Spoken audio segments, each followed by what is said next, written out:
If you think you're a plant hydrator in chief, your overwatering habit may be the first reason your philodendron leaves are drooping and roots are rotting inside the pot, and you don't know yet. Look for the signs like wilting despite wet soil, foul smell, black or brown, slimy roots, leaves may start dropping off, stunted growth, yellow leaves that are soft. If your philodendron is showing these symptoms, you need to stop watering.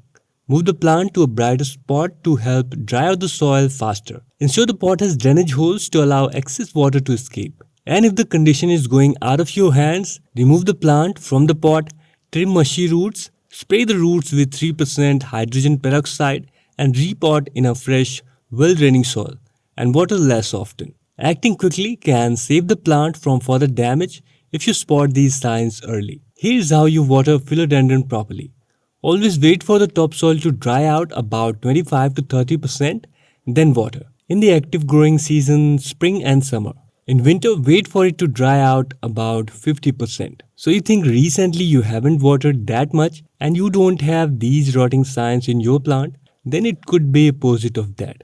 Philodendrons need consistent moisture, and a lack of water can cause the leaves to droop. Underwatering occurs when a plant receives insufficient water, leading to dehydration.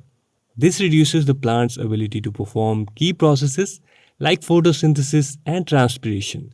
If your plant is dehydrated, you'll notice signs like dry, crispy edges, soil pulling away from pot, wilting or drooping leaves, yellowing leaves, brittle stems and leaves. Plant may shed its leaves starting with the lower or older ones. In this situation, remove the dead leaves, water thoroughly. You can bottom water your plant for better and even overall saturation. If the soil has become too compacted, consider repotting the plant in fresh, well-draining soil that retains moisture more effectively.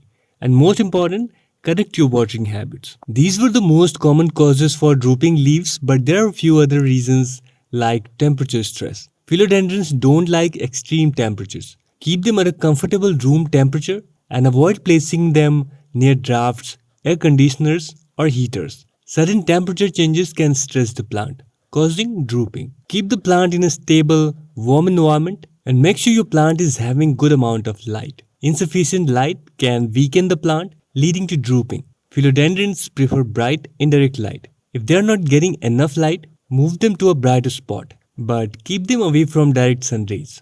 Lack of nutrients can weaken the plant over time, leading to droopy leaves. Fertilize the plant with a balanced houseplant fertilizer every 4 to 6 weeks during the growing season. And maintain humidity and look for pests. If you find any, treat them with insecticidal soap, rubbing alcohol, or neem oil. I hope you find this video useful. I talk about houseplant care on this channel. Consider subscribing if you want to learn more.